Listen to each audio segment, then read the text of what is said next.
ونصلي على رسوله الكريم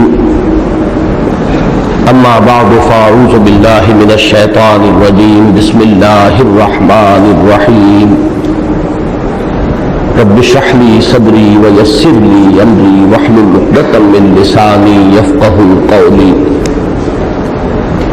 اللهم ربنا ألهمنا رشدنا وأعذنا من شرور أنفسنا اللهم أرنا الحق حقا وارزقنا اتباعه وأرنا الباطل باطلا وارزقنا اجتنابه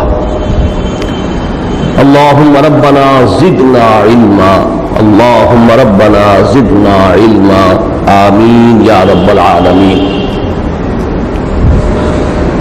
پچھلے ہفتے ہم نے تلاوت تو سورہ ملک کے پہلے رکوع کی تھی،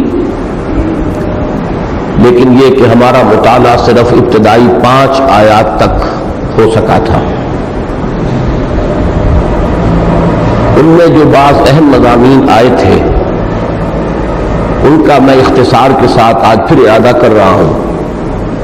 اس کی وجہ یہ ہے کہ بعض حضرات کی طرف سے یہ شکایت موصول ہوئی کہ اس درس کے آغاز کی اطلاع انہیں بر وقت نہیں ہو سکی اور وہ پہلے درس میں شرکت نہیں فرما سکے۔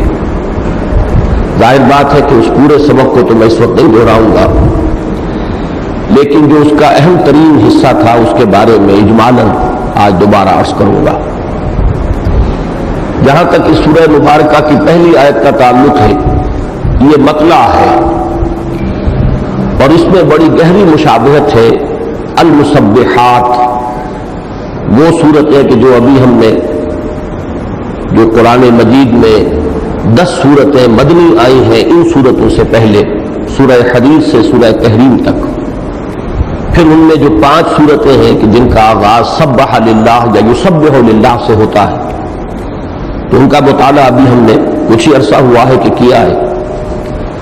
ان کے جو مطالعے ہیں ان کے ساتھ بڑی گہری مناسبت ہے، صرف اس فرق کے ساتھ کہ یہاں فرمایا گیا تبارک الذی بیدہ الملک، وہاں فرمایا گیا سبح للہ ما فی السماوات والارض، بہت بابرکت ہے وہ ذات اور تسبیح کرتی ہے اس کی ہر وہ شے جو آسمان میں ہے اور ہر وہ شے جو زمین میں ہے۔ تو مضمون ایک ہی ہے، صرف یہ کہ اسلوب کا فرق ہے۔ سورہ حدید میں بھی پھر آپ دیکھتے ہیں کہ لہو ملک السماوات والارض یحیی ویمیت وہو علی کل شیء قدیر، اللہ تعالیٰ کے مالک الملک ہونے اور الملک ہونے کا تصور جو ہے وہ سورہ حدید کے آغاز میں اور پھر آیت ختم ہوئی وَهُوَ عَلَىٰ كُلِّ شَيْءٍ قَدِيرٌ، وہی صورت یہاں ہے تبارک الذی بیدہ الملک وَهُوَ عَلَىٰ كُلِّ شَيْءٍ قَدِيرٌ۔ پھر جو آخری مسبحات میں سے صورت ہے سورہ تغابن، اس کا بھی آغاز ہے یسبح للہ ما فی السماوات وما فی الارض لہ الملک ولہ الحمد وہو علی کل شیء قدیر۔ تو بہت گہری مشابہت ہے ان مطالعے میں۔ البتہ جہاں تک دوسری آیت کا تعلق ہے، یہ ہے وہ آیت مبارکہ جس کے بارے میں نے عرض کیا تھا کہ یہ قرآن حکیم کی فلسفہ اور حکمت سے متعلق جو آیات ہیں ان میں بڑی اہمیت کی حامل آیت ہے، اس لیے کہ اس پر جب انسان غور کرتا ہے، تدبر کرتا ہے، تو درجہ بدرجہ بہت سے حقائق منکشف ہوتے ہیں جنہیں ہم مجموعی طور پر قرآن کا فلسفہ زندگی قرار دے سکتے ہیں۔ یہ اس کا گویا کہ مجموعی عنوان ہے۔ پہلی بات جو میں نے عرض کی تھی وہ یہ کہ خلق الموت، اس لفظ پر غور کیجئے، اس نے پیدا فرمایا موت کو، گویا کہ موت کسی بھی درجے میں معدوم ہونے کا نام نہیں ہو سکتی، یہ ایک مثبت وجودی حقیقت کی حامل شے ہے، وجود رکھنے والی شے ہے، تبھی تو تخلیق ہوئی ہے اس کی۔ لفظ تخلیق کا اطلاق جو ہے کسی معدوم شے پر نہیں ہو سکتا۔ خلق الموت والحیات، معلوم ہوا جیسے کہ حیات ایک مثبت اور وجودی اہمیت کی حامل شے ہے، اسی طرح موت بھی ایک مثبت وجودی حیثیت کی حامل شے ہے۔ ان کے اندر نوعیت کا فرق ہو سکتا ہے، درجے کا فرق ہو سکتا ہے، لیکن وجود دونوں کے اندر مشترک ہے۔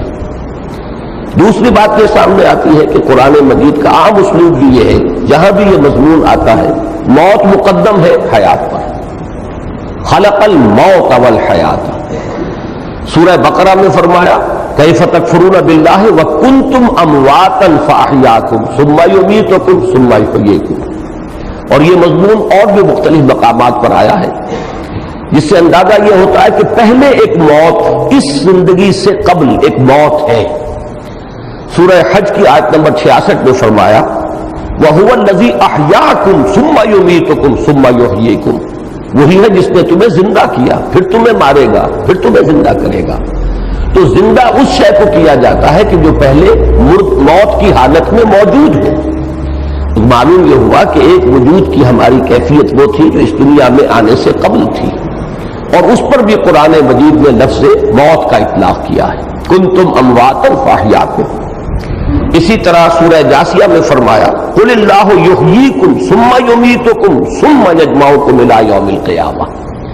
تو گویا کہ اس دنیا میں جو ہماری آمد ہے، وہ جو کہا کسی نے کہ اے تازہ واردان بساط ہوائے دل، ہم جو یہاں آئے ہیں تو اس سے پہلے ایک ہماری کیفیت موت کی تھی جو ہم گزار آئے ہیں. ایک موت وہ ہے جو ہمارے سامنے آتی ہے. یہ جو زندگی ہے ہماری اس دنیا کی زندگی، یہ تو ظاہر بات ہے کہ ہمارا براہ راست اور بلا واسطہ اس کا تجربہ ہے. ہم اسے محسوس کر رہے ہیں، اس زندگی کو بسر کر رہے ہیں، اس کے حقائق ہمارے حواس خمسہ کی گرفت میں آ رہے ہیں. لہذا اس پر تو ہر ایک کا ایمان ہے. البتہ یہ کہ اس کے بعد ایسے لوگ بھی دنیا میں رہے ہیں اور آج بھی ہیں کہ جو اس زندگی کے سوا کسی زندگی کو ماننے کے لیے تیار نہیں. قرآن مجید میں 2 جگہ پر ان کا قول آیا ان ہی الا حیاتنا الدنیا وما نحن بمبعوثین. نہیں ہے ہماری کوئی زندگی سوا اس دنیا کی زندگی کے، اور ہم ہرگز دوبارہ اٹھائے جانے والے نہیں ہیں. ایک اور مقام پر مزید وضاحت کے ساتھ فرمایا وما ہی الا حیاتنا الدنیا نموت ونحیا وما یہلکنا الا الدہر. نہیں ہے ہماری زندگی سوا اس دنیا کی زندگی کے، ہم خود ہی مرتے ہیں خود ہی جیتے ہیں، اور ہمیں مارنے والی شے بھی ہلاک کرنے والی شے بھی گردش فلک اور دہر کے سوا کوئی شے نہیں ہے. اس آیت میں تو میں نے بارہا عرض کیا ہے کہ مکمل دہریت کا فلسفہ جو ہے وہ ایک آیت کے اندر موجود ہے، اور اس سے یہ بھی معلوم ہوا کہ یہ دہریت کوئی دور جدید کی شے نہیں ہے. یہ دہریت جو ہے یہ تو نزول قرآن کے وقت میں موجود تھی. اگرچہ یہ لوگ شاذ تھے، الشاذ کالمعدوم کے درجے میں تھے. اصل میں تو لوگ وہی تھے اکثر و بیشتر جو اللہ کو مانتے تھے، اور جو ان میں سے بہت سے وہ بھی تھے کہ جو بعث بعد الموت کے منکر تھے، بہت سے وہ بھی تھے جو مانتے تھے کہ دوسری زندگی ہے، لیکن یہ کہ ہمارے وہاں سفارشی ہیں وہ ہمیں چھڑا لیں گے. ہؤلاء شفعاؤنا عند اللہ. تو معلوم یہ ہوا کہ شفاعت کا تصور جو ہے وہ گویا مستلزم ہے اس کو کہ وہ بعث بعد الموت کے منکر نہیں تھے، وہ ہمارے سفارشی ہوں گے. لہذا معلوم ہوا کہ وہ اس کو بھی مانتے تھے. تو اکثر و بیشتر لوگ تو وہ تھے جو اللہ کو مانتے تھے مگر شرک کے ساتھ. پھر یہ کہ وہ بعث بعد الموت کو بھی مانتے تھے، لیکن بڑی تعداد ایسے لوگوں کی بھی تھی جو بعث بعد الموت کا انکار کرتے تھے، جن کا ذکر ان 2 آیات میں آیا وما نحن بمبعوثین وما ہی الا حیاتنا الدنیا نموت ونحیا وما یہلکنا الا الدہر. اس میں تو اللہ کا بھی انکار ہے. معلوم ہوا کہ کوئی اور ایسی ہستی جو ہے ہم اس کو نہیں مانتے جو جلاتی ہو اور مارتی ہو، جس کے ہاتھ میں زندگی اور موت ہو. نموت ونحیا یہ خود ہی ایک سلسلہ چل رہا ہے، ہم خود ہی جیتے ہیں خود ہی مرتے ہیں، اور ہمیں ہلاک کرنے والی شے بھی وما یہلکنا الا الدہر. بہرحال ایک تو آپ یہاں سے چلیے بات شروع کیجئے کہ یہ جو زندگی ہے ہماری یہ تو وہ ہے کہ جس پر سب کا ایمان ہے جو ہم یہاں بسر کر رہے ہیں، اس لیے کہ یہ تو ہمارے براہ راست تجربے کی شے ہے. البتہ قرآن مجید نے جو جلی انداز میں جو بات انتہائی تکرار اور اعادہ کے ساتھ جو کہی ہے، اور وہ اس لیے کہی ہے کہ وہ ہماری اس زندگی کے اندر ہمارے رویے کی درستی کے لیے ناگزیر ہے کہ ہم اسے تسلیم کریں. کوئی اخلاق ممکن نہیں ہے جب تک کہ بعث بعد الموت اور جزا و سزا کا انسان کو یقین نہ ہو. جیسا کہ آخری پارے میں جب سورہ علق ہم پڑھیں گے تو 3 آیات مبارکہ ہیں جن کو میں نے بارہا عرض کیا ہے کہ پورا فلسفہ جو ہے آخرت کا ان میں موجود ہے. کلا ان الانسان لیطغی. انسان سرکشی پر آمادہ ہو ہی جاتا ہے. ظلم، تعدی، دست درازی، دوسروں کی حق تلفی یہ کر گزرتا ہے. کیوں کر گزرتا ہے؟ الراہ استغنا، دیکھتا ہے اپنے کہیں آزاد، کوئی پکڑ نہیں ہے.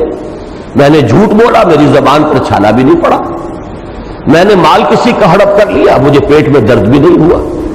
تو معلوم ہوا کہ مورل لا جو ہے وہ یہاں آپریٹو نہیں ہے، فزیکل لا جو ہے آپریٹو ہے.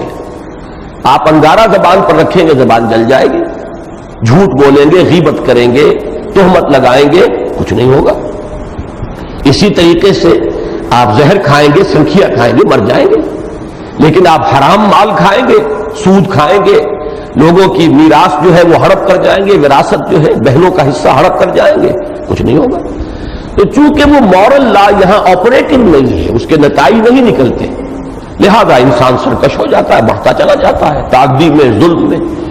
اب اس سے روکنے کے لیے صرف ایک شے ہے جو مؤثر ہے، اور وہ عقیدہ آخرت ہے. ان الی ربک الرجع، یقیناً تیرے رب کی طرف لوٹنا ہے. جو مورل لا یہاں آپریٹو نہیں ہے وہ وہاں آپریٹو ہو جائے گا. وہاں معلوم ہو جائے گا، جیسا کہ ایک جگہ فرمایا گیا ہے کہ جو لوگ یتیم کا مال ہڑپ کرتے ہیں، ما یاکلون فی بطونہم الا النار، وہ نہیں ڈال رہے اپنے پیٹوں میں، نہیں بھر رہے مگر آگ. معلوم یہ ہوا کہ اس کا آگ ہونا یہاں ظاہر نہیں ہو رہا، وہاں ظاہر ہو جائے گا. تو یہ ہے اصل میں عقیدہ آخرت، جو کہ قرآن مجید کا سب سے اہم، اساسی اور بنیادی مضمون ہے. میں اس حد تک اس وقت عرض کرنا چاہوں گا کہ حضور کی دعوت میں نقطہ اول یہی تھا.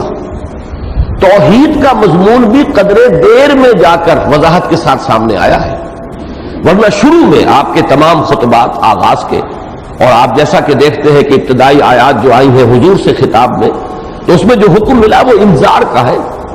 یا ایھا المدثر قم فانذر. اور جب آپ پڑھتے ہیں وہ خطبات اور جو احادیث کے اندر پھر تفسیرات آئی ہیں، تو آپ نے ابتدا میں جو بات فرمائی وہ صرف آخرت کی خبر تھی. لوگوں، زندگی صرف یہ زندگی نہیں ہے، تمہیں دوبارہ اٹھایا جائے گا.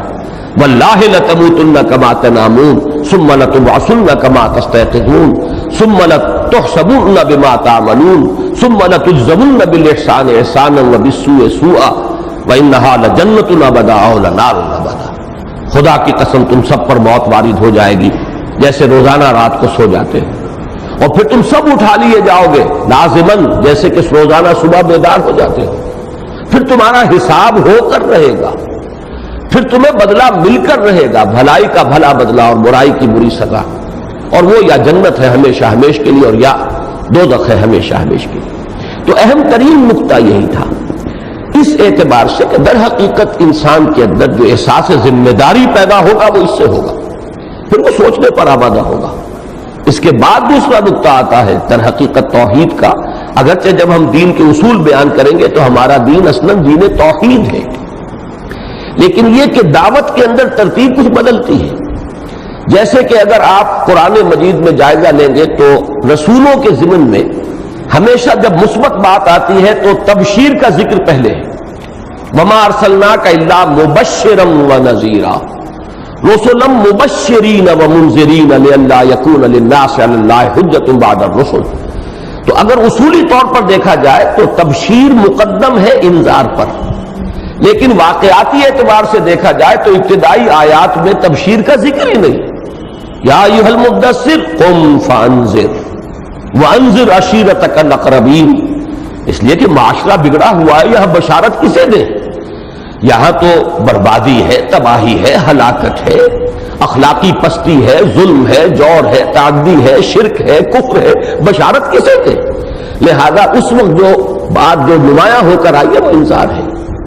تو اسی طریقے سے اس بات کو سمجھ لیجئے کہ دعوت نبوی کے اندر انذار آخرت مقدم ہے خود توحید کے اوپر.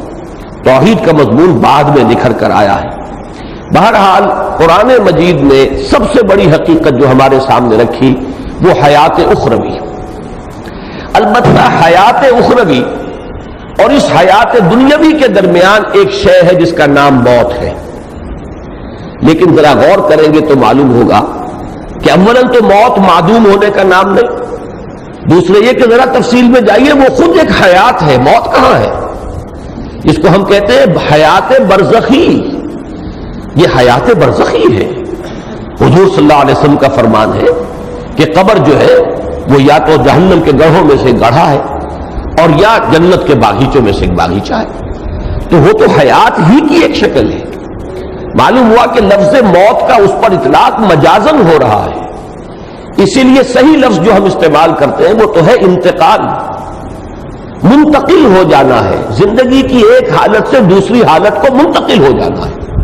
تو در حقیقت یہ موت کے لفظ کا بھی اطلاق جو آنے والی زندگی ہے، یہ حیات برزخی جو حیات اخروی سے پہلے ہے، بعث بعد الموت والا دن جو آئے گا، ہماری اس یہاں کی دنیا کے اس انتقال کے بعد سے لے کر یہ خود ایک حیات ہی کی کیفیت ہے۔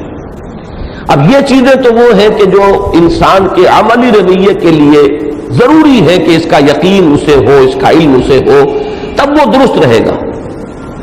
لیکن یہ کہ دوسرے حقائق کچھ اور بھی ہیں، وہ ذرا علمی حقائق ہے، ان کی اہمیت عملی نہیں ہے لیکن علمی ہے۔ اس میں جب انسان غور کرتا ہے، اور قرآن مجید کا یہ اسلوب میں نے بارہا بیان کیا ہے کہ وہ علمی نکات کو اور علمی حقائق کو سرسری انداز میں، بلکہ اس سے بھی آگے بڑھ کر ایک لفظ کہہ رہا ہوں کہ ضمنی انداز میں بیان کرتا ہے، تاکہ جو عوام ہے وہ قرآن مجید کو پڑھتے ہوئے کہیں رکے نہ، وہ تسلسل کے ساتھ پڑھتے چلے جائیں۔ البتہ جن کے ذہن کے اندر فلسفیانہ سوالات موجود ہو، جن کی ساخت فلسفیانہ ہو، جو گہرے غور و فکر کے عادی ہو، وہ کہیں جا کر رک جائیں گے۔ مثلا یہی کہ یہ موت کا لفظ کیوں آیا، کیوں نہیں کہا گیا کنتم معدوما فخلقناکم، تم معدوم تھے ہم نے تمہیں پیدا کیا۔ آخر یہ الفاظ کا چناؤ جو ہے الٹپ تو نہیں ہے، یہ تو زیر ہر لفظ غالب چیدام میں خانہ ہے۔ یہ تو اللہ تعالیٰ کے کلام پر یہ بات جو ہے 100% راست آئے گی کہ ایک ایک حرف جو ہے اس کا اور ایک ایک لفظ جو ہے وہ بامانی ہے۔ تو لفظ موت کیوں آیا؟ کنتم امواتا فاحیاکم ثم یمیتکم ثم یحییکم۔ اب یہاں پر آدمی جو ہے ڈیرا لگا کر بیٹھ جائے گا، عام آدمی گزر جائے گا، موت سے مراد ہے معدوم، تم نہیں تھے۔ اور اکثر آپ دیکھیں گے کہ مترجمین یہی کہہ کے گزر گئے، تمہارا کوئی وجود نہ تھا، تمہاری کوئی ہستی نہ تھی، تم نہ تھے، پھر ہم نے تمہیں زندہ کیا یعنی پیدا کیا۔ در حقیقت عام آدمی کے لیے یہ بھی بہت ہے، کافی ہے۔ اس کے لیے تو اصل شے جو ضروری ہے وہ آخرت کا یقین ہے۔ آخرت کا یقین ہوگا تو اس کا درست رہے گا رویہ، عمل صحیح ہوگا، اخلاقی روش اس کی درست ہوگی۔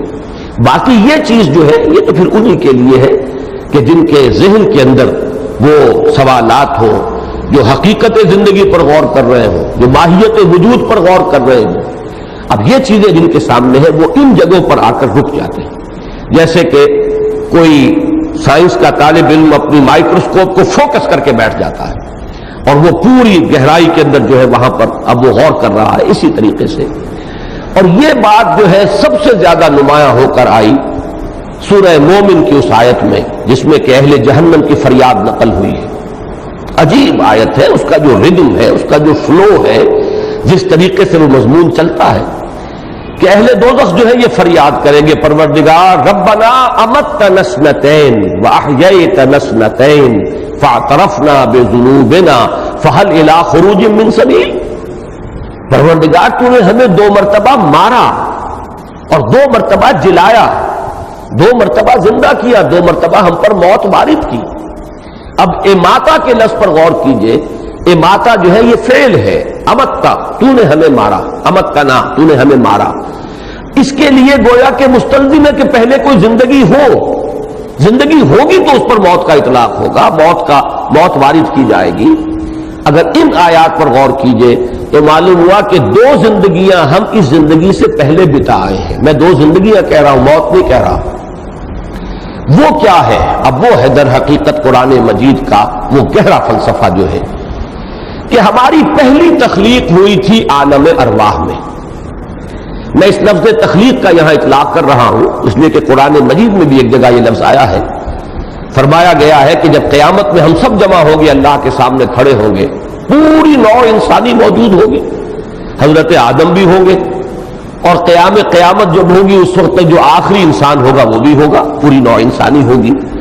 تو اللہ تعالیٰ ایک عجیب خطاب فرمائیں گے، لَقَدْ جِئْتُمُونَا كَمَا خَلَقْنَاكُمْ أَوَّلَ مَرَّةٍ، آ گئے ہو نا ہمارے پاس جیسے کہ ہم نے تمہیں پیدا کیا تھا پہلی مرتبہ۔ یہ پہلی مرتبہ بھی جب ہم پیدا کیے گئے تھے تو الارواح جنود مجندہ، حدیث میں یہ الفاظ آئے ہیں کہ وہ روحیں جو ہیں وہ لشکروں کے لشکر تھے، تمام ارواح انسانیہ آدم سے لے کر اور آخری انسان تک جو نسل آدم میں پیدا ہوگا ان کی ارواح اس وقت پیدا کر دی گئی. اگرچہ ٹیکنیکلی جو شاہ ولی اللہ دہلوی رحمۃ اللہ علیہ کی اصطلاحات میں نے آپ کو بتائی تھی، اس پر لفظ ایجاد یا ابداع کا اطلاق صحیح تر ہوگا.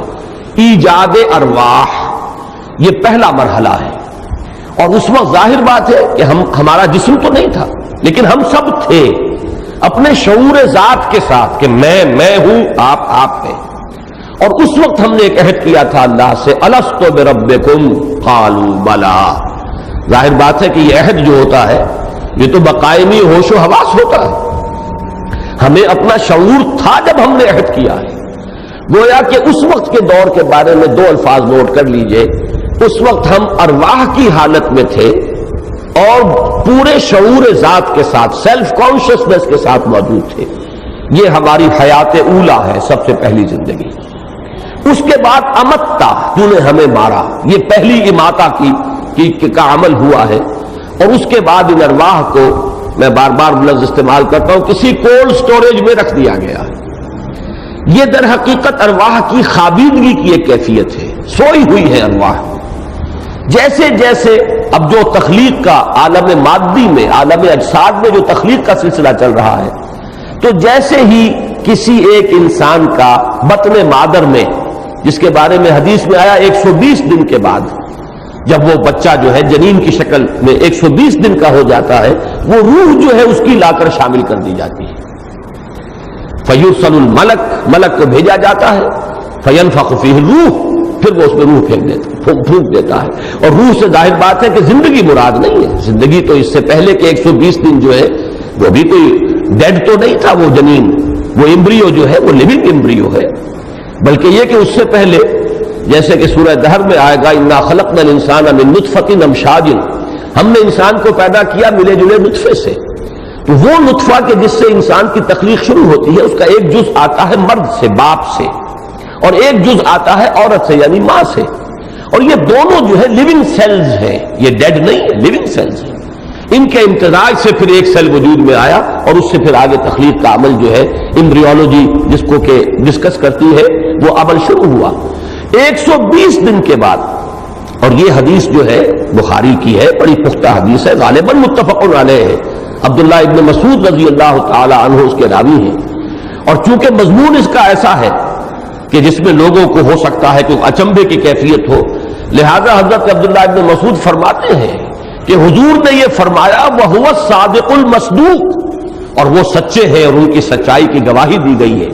اس کے بعد بات شروع کی ہے کہ حضور نے فرمایا کہ تم میں سے ہر ایک کا وجود جو ہے رحم مادر میں 40 دن تک نطفے کی شکل میں ہوتا ہے، پھر 40 دن وہ علقہ کی صورت میں ہوتا ہے، پھر 40 دن وہ مضغہ کی صورت میں ہوتا ہے، پھر اللہ تعالیٰ فرشتے کو بھیجتا ہے اور وہ اس میں روح ڈال دیتا ہے. یہ ہے احیاء اولا. پہلا جو مسئلہ تھا وہ تو تھا تخلیق اول. اب اس کے بعد وہ ایک زندگی عالم ارواح میں ہم نے گزاری، ایک موت عالم ارواح میں ہم گزار چکے روحانی کیفیت میں جبکہ ہم سوئے رہے، اور پھر احیاء ہو رہا ہے پہلا یہاں پر جب ہم نے اس عالم مادی میں آنکھ کھولی. اے تازہ واردان بساط ہوائے دل. پھر ابھی زندگی کے بعد دوسرا اماتہ ہوگا، پھر اس کے بعد دوسرا احیاء ہوگا، اور اس کے بعد ظاہر بات ہے کہ پھر وہ اخروی زندگی ہے، ابدی زندگی. تو در حقیقت اس کو بطور دلیل استعمال کریں گے اہل جہنم کہ پروردگار جب 4-5 مراتب ہم پر گزر چکے، 2 مرتبہ تو نے مارا، 2 مرتبہ جلایا، تو اب 1 مرتبہ اور ہمیں موقع مل جائے. فَهَلْ إِلَىٰ خُرُوجٍ مِّن سَبِيلٍ، یعنی جب ایک چیز چلی آ رہی ہے اور تکرار 2 مرتبہ ہو چکی ہے تو گویا کہ اس سے ایک دلیل بنتی ہے کہ 1 مرتبہ کا ہمیں موقع اور مل جائے. تو یہ ہے اصل میں قرآن مجید کی حکمت کا وہ دوسرا پہلو. یہ غامض پہلو ہے، یہ اس طرح واضح نہیں ہے. اس کے لیے غور کرنا پڑے گا کہ امت تنسبتین واحیی تنسبتین، 2 مرتبہ مارا 2 مرتبہ جلایا، اس کا مفہوم کیا ہے؟ کنتم امواتا فاحیاکم ثم یمیتکم ثم یحییکم ثم الیہ ترجعون، اس کے معنی کیا ہے؟ تو گویا کہ ہمارے وجود کے، اب دیکھیے اخروی زندگی کے بارے میں ہمارا عقیدہ ہے کہ وہ ابدی ہے. وَإِنَّهَا لَجَنَّةٌ أَبَدًا أَوْ لَنَارٌ أَبَدًا. اگرچہ ہمارے ہاں بعض لوگوں کا خیال کچھ ہے، میں اصل میں چونکہ پچھلی مرتبہ بھی ایک بات میں کہہ بیٹھا، بعض حضرات نے کہا کہ اس قسم کی باتیں اگر نہ ہی ہو تو اچھا ہے، بہت سے لوگوں کے ذہن میں خامخواہ کے اشکال ہو جاتے ہیں۔ وہ خالص فلسفیانہ بات ہے یا اسے شاعرانہ بات کہیے، اس لیے کہ ہائر پوئٹری، ہائر فلسفی، ہائر مسٹسزم، ہائر ریلیجن، یہ چاروں اوپر جا کر ایک ہو جاتے ہیں۔ بہرحال اس تک چونکہ ہر شخص کی ذہنی سطح جو ہے وہ ایسی نہیں ہوتی کہ اس پر گفتگو کی جائے، وہ بات جو میں نے کہی تھی صرف وضاحت کر دیتا ہوں کہ وہ صرف ایک علمی نقطے کی حیثیت سے ذہن میں رکھیے، نہ میں اس کو آپ کے سامنے اس اعتبار سے رکھ رہا ہوں کہ آپ اسے مانیں، تسلیم کریں، اس سے اپنے عقیدے کا جز بنائیں۔ وہ ایک علمی بات ہے، فلسفیانہ بات ہے کہ اللہ تعالیٰ کا علم قدیم ہے، اور اللہ تعالیٰ کے علم قدیم میں ہم ہمیشہ سے موجود تھے۔ اس کو ہمارے متکلمین کہتے ہیں یہ صور علمیہ، صورت علمی جو تھی اللہ کے علم کے اندر اس پوری کائنات کا وجود ہمیشہ سے، اس اعتبار سے پوٹینشلی گویا کہ ہمارا وجود تو چلا آ رہا ہے، وہ تو گویا کہ ازلی وجود بھی ہو گیا۔ علامہ اقبال نے اسی آئیڈیا کو لے کر بڑا خوبصورت شعر کہہ دیا، بضمیرت آرمیدم تو بے جوش خود نمائی، بکنارہ برف گندی در آبدار خدرا، میں تو تیرے اندر آرام سے سویا ہوا تھا، تو نے اپنے آپ کو ظاہر کرنے کے لیے اپنے اس موتی کو جو ہے وہ باہر پھینک دیا ہے، ورنہ مجھے تو کوئی وجود کی اور اس وجود کی، اس زندگی کی مجھے تو کوئی ضرورت نہیں تھی، میں تو بڑے چین سے سویا ہوا تھا۔ بضمیرت آرمیدم تو بجوش خود نمائی، البتہ میں نے اس لیے اس کا ذکر کر دیا کہ اس حدیث قدسی کے ساتھ اس کا مضمون جڑتا ہے، جو اگرچہ محدثین سند کے اعتبار سے اسے تسلیم نہیں کرتے، لیکن پوری امت نے بالاجماع اسے قبول کیا ہے، مفسرین نے، ہمارے فقہاء نے، سب نے مانا ہے مضمون کے اعتبار سے کہ وہ بات صحیح ہے۔ وہ یہ کہ کنت کنزا مخفیہ، میں ایک چھپا ہوا خزانہ تھا، فاحببت ان اعرف فخلقت الخلق، تو میں نے یہ چاہا کہ مجھے پہچانا جائے تو میں نے خلق کو پیدا کیا۔ ایک بند خزانہ ہے، میری قوت خلاقی، میری قوت تخلیق جو ہے وہ چھپی ہوئی تھی، اس کا ظہور ہے یہ۔ اور اسی میں پھر آخری نقطہ یہ ہے کہ انسان وہ تخلیق ہے اللہ کی، وہ کلائمیکس ہے کریشن کا، جس میں کہ اللہ کو پہچاننے کی استعداد ہے، اور وہ بقیہ تمام مخلوقات کو گویا کہ ذریعہ بناتا ہے اللہ کو پہچاننے کا۔ یہ آسمان اور زمین اور چاند اور سورج اور ستارے، یہ سب آیات ہیں۔ ان فی خلق السماوات والارض واختلاف اللیل والنہار والفلک التی تجری فی البحر بما ينفع الناس الی آخر الآیہ، یہ ساری تخلیق جو ہے یہ آیت بن گئی، اور در حقیقت یہ کس لیے ہے کہ ان کے ذریعے سے انسان اللہ کو پہچانے۔ یہی وجہ ہے کہ صوفیہ وہ جو آیہ مبارکہ ہے سورہ زاریات کی، وما خلقت الجن والانس الا لیعبدون، اس کی تعبیر یہی کرتے ہیں، وما خلقت الجن والانس الا لیعرفون، تاکہ مجھے پہچانے۔ ظاہر بات ہے جب اللہ کی معرفت حاصل ہو جائے گی تو پھر اللہ ہی سے محبت ہوگی، اللہ ہی سے لو لگائی جائے گی، اسی کا بندہ بے دام بن کر انسان رہ جائے گا۔ کیسے ممکن ہے کہ وہ پہچان لے اللہ کو اور پھر اس کی توجہ کسی اور طرف ہو جائے، کسی اور کی محبت کا وہ اسیر ہو جائے؟ ناممکن۔ یہ تو در حقیقت ہم اللہ کو چھوڑ کر کسی اور چیز کی طرف متوجہ اس لیے ہوتے ہیں کہ وما قدر اللہ حق قدرہ، کہ اللہ کا ہم اندازہ نہیں کر پاتے، اس کے جلال و جمال اور اس کے حسن و کمال کا ہمیں کچھ تھوڑا سا بھی اندازہ ہو جائے تو پھر یہ کہ کسی اور کو دیکھنے کو جی ہی نہیں چاہے گا، کسی اور کی طرف توجہ ہوگی ہی نہیں۔ تو یہ ہے وما خلقت الجن والانس الا لیعبدون، وہ نتیجہ نکلے گا کس کا؟ الا لیعرفون، مجھے پہچانو گے تو مجھ سے محبت کرو گے، مجھے پہچانو گے تو میرے بندے بے دام بن جاؤ گے، میرے غلام بن جاؤ گے، میری بندگی ہی کو اپنی زندگی کا اصول اور نایابل بنا لو گے۔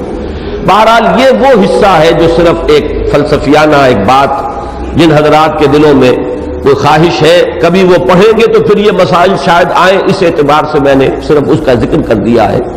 اسی طرح میں ایک ذکر اور کر رہا ہوں، اور وہ ذکر یہ ہے کہ اگرچہ اہل سنت کا اجماعی عقیدہ یہ ہے کہ جنت بھی ابدی ہے، ابدی ہے، ابدی ہے، ہمیشہ ہمیشہ ہمیشہ ہمیشہ ہمیشہ ہمیشہ، اور دوزخ بھی ابدی ہے، ابدی ہے، ہمیشہ ہمیشہ ہمیشہ ہمیشہ، کوئی ان دونوں کے لیے اختتام نہیں ہے۔ لیکن بعض لوگوں کا خیال یہ رہا ہے، اور عجیب بات یہ ہے کہ دو ایسی عظیم شخصیتیں کہ جو اور مختلف اعتبارات سے ایک دوسرے کی بالکل ضد ہیں، امام ابن تیمیہ رحمہ اللہ اور شیخ محی الدین ابن اکبر، شیخ اکبر۔ اب یہ محی الدین ابن عربی شیخ اکبر جنہیں کہا جاتا ہے، اب یہ بہت سے اعتبارات سے ایک دوسرے کی ضد، لیکن اس مسئلے میں دونوں متفق ہیں کہ جہنم ابدی نہیں ہے، جنت ابدی ہے، جنت ہمیشہ رہے گی، جہنم ایک وقت آئے گا کہ ختم ہو جائے گی، اور اس کے لیے احادیث ہے۔ میں آپ کو بتا دوں کہ مولانا سید سلیمان ندوی رحمۃ اللہ علیہ نے جب سیرت النبی کی تکمیل کی ہے، سیرت النبی کے پہلے 2 حصے جو ہیں وہ ان کے استاذ کے لکھے ہوئے ہیں شبلی نعمانی رحمہ اللہ، اور بقیہ 4 حصے جو ہے در حقیقت وہ سیرت نہیں ہے، وہ انسائکلوپیڈیا ہے، وہ ایک بہت بڑا علمی ذخیرہ ہے۔ اس کی جلد 4 میں انہوں نے بحث کی ہے اور انہوں نے اپنی رائے بھی انہی کی رائے کے ساتھ شامل کی ہے کہ جہنم ابدی نہیں ہے۔ ایسی احادیث موجود ہے کہ فرمایا حضور نے کہ ایک وقت آئے گا کہ جہنم میں کھنکتی ہوئی خالی دیگ کے مانند رہ جائے گی، اس میں کچھ نہیں ہوگا، اور اس کے لیے عقلی دلائل بھی دیے گئے کہ ظاہر بات ہے اللہ کا فضل تو بے پایا ہو، وہ تو بات سمجھ میں آتی ہے، اس کی حساب کتاب کی ضرورت نہیں ہے، لیکن انسان نے جو غلطیاں کی ہیں، گناہ کیے ہیں، وہ بہرحال محدود ہیں، اس نے محدود زندگی میں گناہ کیے، اور آپ یہ بھی کہہ لیجئے کہ اس کے بعد میں بھی اثرات رہے، بعد میں بھی اثرات رہے، نسلاً بعد نسل چلے، لیکن وہ بھی تو محدود ہو جائے گا ایک جگہ جا کر، آخر قیامت آئے گی تو نسل آدم ختم ہو جائے گی، اور نسل آدم ختم ہو جائے گی تو کسی کے گناہ کے اثرات بھی وہاں جا کر تو ختم ہوں گے۔ اور قرآن مجید میں بار بار آتا ہے کہ اللہ تعالیٰ کسی گناہ کی سزا اتنی ہی دیتا ہے جتنا کہ وہ گناہ ہے، البتہ نیکی کا اجر و ثواب وہ بڑھاتا ہے۔ تو یہ جو اصول ہے، اس اصول سے بھی یہ بات ثابت ہوتی ہے کہ کتنا طویل لاکھوں سال، کروڑوں سال، اربوں سال تک بھی مان لیجئے، لیکن یہ کہ عقل کا تقاضا یہ ہے، منطق کا تقاضا یہ ہے کہ ایک محدود زندگی میں جو گناہ کیے گئے ہیں اور اس کے اگر اثرات بھی چلے ہیں تو وہ بھی بہرحال کتنے ہی طویل ہو جائے، ایک جگہ پر آ کر حد اس کی آ جائے گی، تو اس کی جو سزا ہے وہ بھی محدود ہونی چاہیے، وہ لا محدود تو نہیں ہونی چاہیے۔ یہ ہے اس کے فلسفیانہ دلیل، اور احادیث موجود ہے۔ بہرحال اہل سنت کا یہ اجماعی عقیدہ نہیں ہے، لیکن میں نے علم آپ کے معلومات کے لیے یہ بات عرض کر دی ہے۔ ابن عربی شیخ اکبر اور امام ابن تیمیہ رحمہ اللہ دونوں کی یہ رائے۔ اب باقی جو ہے اصل بات سمجھنے کی کیا ہے، خلق الموت والحیات، یہ میں نے آج عرض کیا، پہلے میں نے عرض کیا تھا کہ 3 زندگیاں 2 موتیں۔ پہلی زندگی خالص ارواح کی حالت میں، لیکن اس وقت شعور بھی تھا۔ ایک موت پہلی آ گئی جبکہ روح تھی خابیدہ، سوئی ہوئی کولڈ سٹوریج میں۔ پھر ہماری دوسری زندگی یہ ہے جس میں روح بھی ہے، جسد بھی ہے، شعور بھی ہے۔ پھر موت آئے گی جس میں کہ روح بھی ہوگی، نفس بھی ہوگا، جسد گل سڑ جائے گا، اور اس میں ایک نیم شعوری کی کیفیت بھی ہوگی، اس لیے کہ یہ عالم برزخ کے اندر بھی کچھ نہ کچھ ریفلیکشن جو ہے، عالم آخرہ میں جو کچھ ہونے والا ہے، نتیجہ نکلنے والا ہے، اس کی ایک ریفلیکشن ہے۔ وہ جو انگریزی میں آپ کہتے ہیں کہ coming events cast their shadows before, تو اہل جنت کو جو کچھ ملنے والا ہے، ٹھنڈی ہوائیں قبر میں آ جائیں گی، اور اہل دوزخ کے ساتھ جو کچھ بیتنے والا ہے، اس کی آگ کی لپٹ جو ہے وہ یہاں آ جائے گی۔ کبھی تو حضور نے فرمایا کہ کھڑکی کھول دی جاتی ہے، یا جنت کی طرف کھڑکی کھول دی جائے گی یا جہنم کی طرف کھول دی جائے گی، یا وہاں سے اس کی خوشبوئیں آئیں گی اور ٹھنڈی ہوائیں آئیں گی، اور یا یہ ہے کہ جہنم کی لپٹ آنی شروع ہو جائے گی۔ تو میں اس لیے لفظ استعمال کرتا ہوں نیم شعوری کی کیفیت۔ پھر ہے وہ جب بعد بعد الموت ہے، پھر وہ ابدی زندگی، اگر وہ جہنم کے معاملے میں ہو بھی، لیکن وہ اتنی طویل ہے کہ جس کو ہم تو لفظ ابد ہی سے تعبیر کریں گے تو سمجھ میں آئے گا، اس لیے کہ ہمارے الفاظ تو محدود ہیں، ہمارا تصور جو ہے الفاظ کے حوالے سے قائم ہوتا ہے، اور ہمارا ذہن چونکہ محدود ہے، الفاظ اسی کی بنیاد پر وجود میں آئے ہیں، ہم ابد کا تصور کر ہی نہیں سکتے، بلکہ ہمارا تصور تو کہیں نہ کہیں جا کر محدود ہی ہو جائے گا۔ صرف یہ کہیں گے بہت طویل بہت طویل، یہی وجہ ہے قرآن مجید کہیں صرف خلود کے لفظ پر اکتفا کرتا ہے، خالدین فیہا، کہیں پھر مزید اضافہ کرتا ہے خالدین فیہا ابدا، کہیں فرماتا ہے ما دامت السماوات والارض، جب تک آسمان اور زمین رہے، کہیں فرماتا احقابا، وہ احقاب صدہا برس، صدیوں پر صدیاں بیتتی جائیں گی، رہیں گے اس میں، اس لیے کہ اب اس کے علاوہ ہماری زبان کے الفاظ اور کہاں سے آئیں؟ ہماری زبان ہے نا جس میں قرآن مجید نازل ہو رہا ہے، ہم نہیں سمجھ سکتے۔ اگر یہ کوئی ایبسولوٹ لینگویج ہو تو اس میں ہم کیسے سمجھیں گے؟ تو یہ تو ہماری زبان ہے، عربی مبین جس کو کہا گیا، اس میں ہم نے نازل کیا ہے، انا انزلناہ قرآنا عربیا لعلکم تعقلون، تاکہ تم سمجھ سکو۔ ہم نے اس کو قرآن عربی بنا کر نازل کیا، یا اس سے پہلے کوئی کتاب اتری وہ قرآن عبرانی تھی، یا کوئی اور پہلے صحیفہ حضرت ابراہیم کا نازل ہوا ہوگا، تو ہم نہیں کہہ سکتے کہ وہ عبرانی تھی یا کوئی اور زبان تھی، واللہ عالم۔ تو معلوم یہ ہوا کہ ہمارے الفاظ محدود ہیں، اب زیادہ سے زیادہ تصور دینے کے لیے مختلف اسلوب ہیں، کہیں صرف خلود، کہیں خالدین فیہا ابدا، کہیں ما دامت السماوات والارض، جب تک آسمان اور زمین قائم رہے، کہیں احقابا صدہا برس، صدیوں پر صدیاں بیتتی جائیں گی۔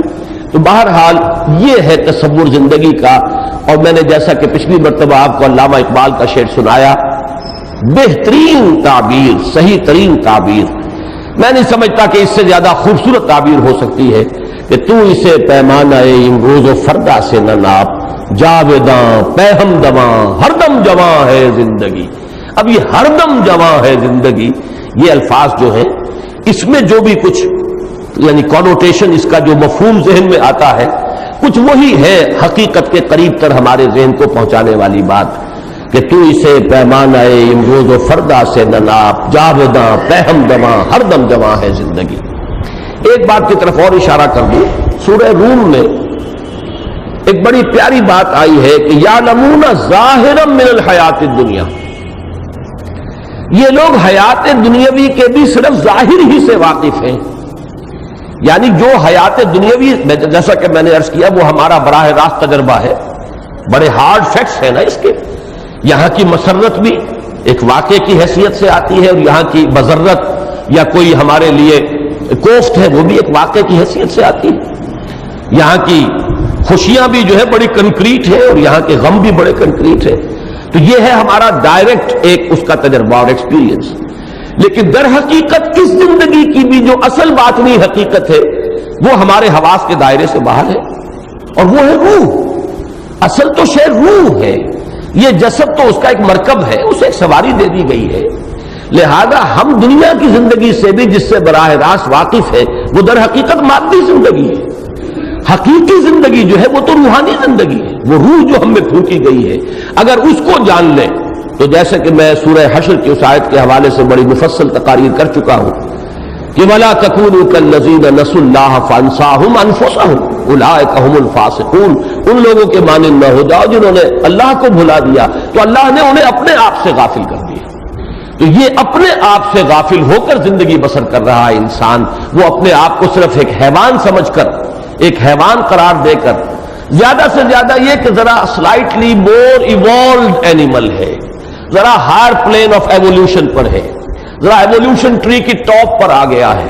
لیکن ظاہر بات ہے آج کے انسان کا تصور اپنے بارے میں یہی ہے کہ میرے اور ان ایپس کے درمیان اتنا ہی فرق ہے جتنا کہ گھوڑے اور گدھے کے مابین فرق ہے۔ گدھا ذرا کورس قسم کا اینیمل ہے اور گھوڑا ریفائنڈ قسم کا اینیمل ہے، باقی وہی اینیمل وہ ہے، وہی اینیمل وہ ہے، اینیمل ہونے میں کوئی فرق نہیں ہے، ایک ذرا ریفائنڈ ہے، ایک کورس ہے۔ تو یہ گوریلے اور شمپینزیز اور یہ ایپس جو ہے یہ گویا کہ ہمارے ہی ہو، ہم ہی ہیں یہ، لیکن یہ کہ وہ ذرا کورس قسم کے ہیں، ابھی اب ہم ریفائنڈ ہو گئے۔ یہ ہے آج کے انسان کا تصور اپنے بارے میں، گویا کہ انسان اپنی عظمت سے خود مستعفی ہو چکا ہے، اس نے اپنے آپ کو مجرد ایک حیوان کی سطح پر گرا دیا ہے، اس سے زیادہ اپنی کوئی حقیقت وہ سمجھتا ہی نہیں۔ اور یہ میرے نزدیک سب سے بڑا مظہر ہے اس آیہ مبارکہ کا، وَلَا تَكُونُوا كَالَّذِينَ نَسُوا اللَّهَ فَأَنسَاهُمْ أَنفُسَهُمْ أُولَٰئِكَ هُمُ الْفَاسِقُونَ۔ تو جب اپنے آپ کو حیوان سمجھ لیں گے تو فاسق تو ہوں گے ہی، پھر تو اینیمل انسٹنکٹس اور ان کو بے قابو کر کے انسان جو ہے زیادہ سے زیادہ سینچوئل گریٹیفیکیشن، زیادہ سے زیادہ تسکین جو ہے اپنے لیے حاصل کرے گا، تو ظاہر بات ہے پھر فاسق ہونا تو نتیجہ ہے اس کا کہ انہوں نے اپنے آپ کو محض حیوان سمجھا اور اپنی اصل حقیقت کو بھول گئے۔ یہ ہے ظاہرا من الحیات الدنیا، یہ حیات دنیاوی کا بھی اصل باطنی پہلو اگر سامنے آ جائے تو پھر وہ بات ہو جائے گی. یہ بھی وہ حدیث ہے کہ جو بہرحال محدثین کے ہاں پایا ثبوت کو نہیں پہنچتی، لیکن چلیے اسے ایک حکیمانہ مقولہ سمجھ لیجئے کہ من عرف نفسہ فقد عرف ربہ، جو اپنی حقیقت کو پہچان لے گا وہ اپنے رب کو بھی پہچان لے گا، اس لیے کہ ہم نے اپنی حقیقت کو بھی نہیں پہچانا ہے. بہرحال یہ ہے وہ حیات انسانی کے 5 ادوار. میں نے پہلے کہا تھا 3 زندگیاں 2 موتیں، آج میں حیات ہی کے 5 ادوار کہہ رہا ہوں، اس لیے کہ موت بھی ایک طرح کی زندگی ہے اگرچہ شعور نہیں ہے. جیسے آدمی سویا ہوا ہے تو سویا ہوا ہے تو اس کے جسم کے اندر جان موجود ہے لیکن شعور نہیں ہے. اسی طریقے سے ارواح ہماری تھی، شعور سلب کر لیا گیا، سلا دیا گیا، تو وہ بھی در حقیقت ایک زندگی ہی کی کیفیت تھی. پہلی زندگی عالم ارواح میں جب ہمیں شعور بھی تھا اور ہم نے عہد الست کیا اپنے پروردگار سے. دوسری زندگی جب ارواح کی حالت میں ہم سوئے ہوئے تھے. تیسری زندگی جب ہماری آنکھ یہاں کھلی، اے تازہ واردان بساط ہوائے دل، اس عالم مادی میں ہم اس جسد مادی کے ساتھ ہم وارد ہو گئے. چوتھی زندگی عالم برزخ کی ہے، وہ بھی زندگی کی ایک کیفیت ہے، نیم شعوری کی ایک کیفیت ہے. پانچویں زندگی وہ ہے وہ ابدی زندگی، تو اسے پیمانہ روز و فردا سے نہ ناپ، جاویداں بے ہم دماں ہر دم جمع ہے زندگی. اس کا جو آخری ٹکڑا ہے وہ ہے عملی. اس کا یہ جو اللہ نے حصے بکھرے کیے کیوں کیے؟ یہ تسلسل ایک چلا رہا ہے. میں پھر ایک بات عرض کر دوں، جہاں تک روح کا تسلسل ہے وہ کہیں نہیں ٹوٹا. یہ جو بھی کیفیات بدل رہی ہے، کہیں روح خالی ہے، کہیں روح جسد کے ساتھ ہے، کہیں روح پھر جب ہے قبر میں جسد جو ہے وہ گھل رہا ہے، مٹی ہو کر مٹی ہو رہا ہے، روح موجود ہے، روح چل رہی ہے. روح کا تسلسل تو کہیں ٹوٹا ہی نہیں. اس وقت سے جب سے کہ اللہ نے ارواح کو تخلیق کیا ہے اس وقت سے لے کر وہ ابد الآباد تک، یہ تو ایک تسلسل ہے، اس میں تو کوئی وقفہ بھی نہیں ہے. اس کے بارے میں تو اب یہ بھی نہیں کہہ سکتے کہ موت ایک زندگی کا وقفہ ہے، یعنی آگے بڑھیں گے دم لے کر، وقفہ کہیں ہے ہی نہیں. البتہ اس روح کی کیفیات بدل گئی ہیں. اولاً روح شعور کے ساتھ، ثانیاً روح غیر شعوری کی کیفیت میں، ثالثاً روح جسد کے ساتھ، پھر چوتھے درجے میں روح نفس کے ساتھ اور نیم شعوری کی کیفیت میں، اور عالم آخرہ میں پھر ہمیں ایک جسد عطا کیا جائے گا تاکہ اس دنیا میں جو کمائی ہم نے جسد کے حوالے سے کی ہے، چاہے وہ نیکی کی ہے چاہے بدی کی ہے، اس جسد کے ذریعے سے کی ہے، اس کا بدلہ بھی ہمیں اس جسد ہی کے حوالے سے ملے.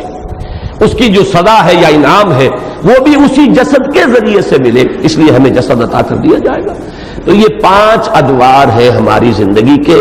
اب یہ ٹکڑے کیوں کیے؟ لِيَبْلُوَكُمْ أَيُّكُمْ أَحْسَنُ عَمَلًا. یہ جو تمہارا درمیانی حصہ ہے زندگی کا، یہ کاٹ کر علیحدہ کر دیا گیا ہے تاکہ یہ تمہارا ایک ٹیسٹنگ پیریڈ ہو. یہ ہے فلسفہ قرآن کا اس اعتبار سے کہ یہ زندگی امتحانی زندگی ہے، یہ زندگی کا امتحانی دور ہے. پیش کر غافل عمل کوئی اگر دفتر میں ہے، یہ گھڑی محشر کی ہے تو عرصہ محشر میں ہے. اس لیے کہ حضور نے فرمایا الدنیا مزرعۃ الآخرہ، دنیا آخرت کی کھیتی ہے. یہاں بو گے تو کاٹو گے، یہاں اپنے حق میں کانٹے بو گے تو وہاں کانٹے ملیں گے. یہاں تم پھولوں اور پھلوں والے پودے لگاؤ گے تو وہاں جا کر تمہیں وہ پھل اور پھول مل جائیں گے. روح و ریحان و جنت نعیم ہوگا، یا یہ کہ تسلیت و جہیم والی بات ہو جائے گی. تو یہ مزرعہ ہے، یہاں تمہیں آزمایا جا رہا ایکم احسن عملا. اور چونکہ یہ میں نے بارہا اصول بیان کیا ہے، قرآن مجید میں اہم مضامین 2 دفعہ ضرور آئیں گے. اسی 29ویں پارے کے آخری حصے میں جا کر پھر یہ لفظ آیا ہے انا خلقنا الانسان من نطفۃ امشاج نبتلیہ فجعلناہ سمیعا بصیرا. ہم نے انسان کو ملے جلے نطفے سے پیدا کیا تاکہ جانچیں، پرکھیں، آزمائیں. Prove your worth. تمہارے لیے ایک چیلنج ہے یہ زندگی جو ہے، ثابت کرو اپنی وقت، ثابت کرو اپنی قدر و قیمت، ثابت کرو. برابر ہچے اندر سینہ داری، سرودے نالے آہے فغانے، جو کچھ تمہارے اندر ہے لاؤ، بروئے کار لاؤ.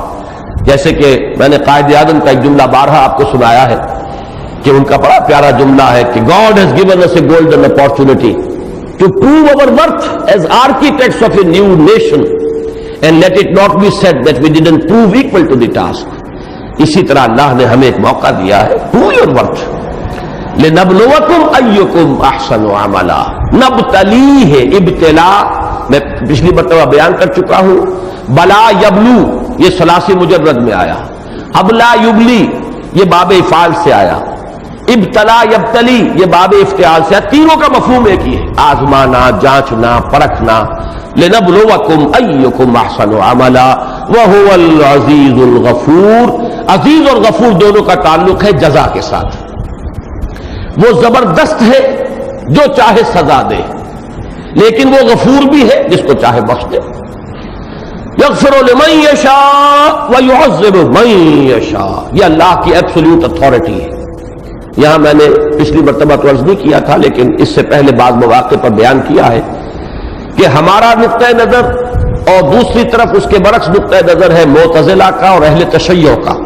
اس میں فرق یہ ہے کہ معتزلہ اور شیعہ ان دونوں کا موقف یہ ہے کہ اللہ پر عدل واجب ہے، واجب ہے اس پر کہ گناہ گار کو سزا دے، واجب ہے اس پر کہ نیکوکار کو جزا دے.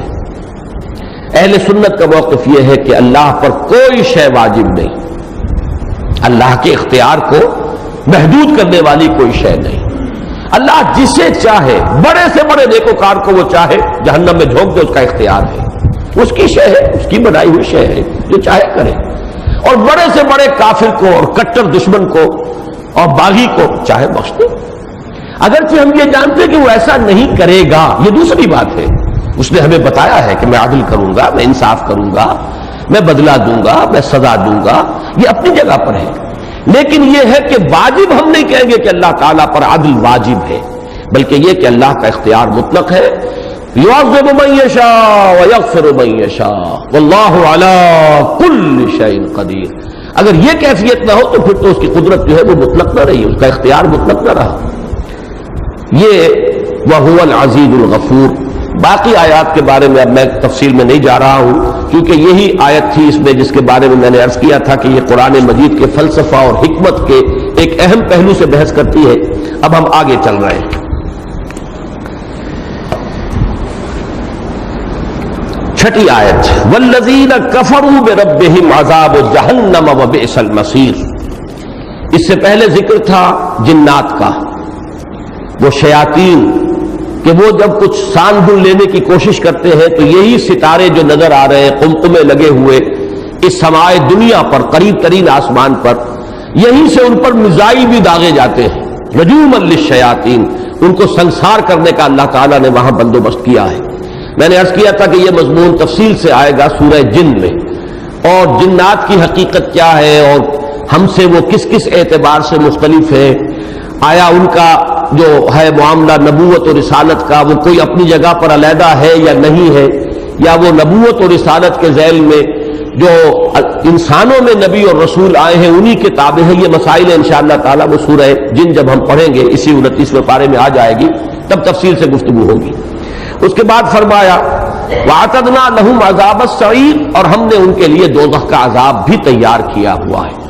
وَلِلَّذِينَ كَفَرُوا بِرَبِّهِمْ، اب یہاں سے مراد ہے انسان، اور انسانوں میں سے جو کفر کریں اپنے رب کا، جو ناشکری کریں اپنے رب کی، جو انکار کریں اپنے رب کا، یا مان کر نہ مانے اپنے رب کو، یعنی مان تو رہے ہیں لیکن یہ کہ اس کے حکم پر عمل نہیں کر رہے. لما تقولون ما لا تفعلون، یہ کفر حقیقی ہے.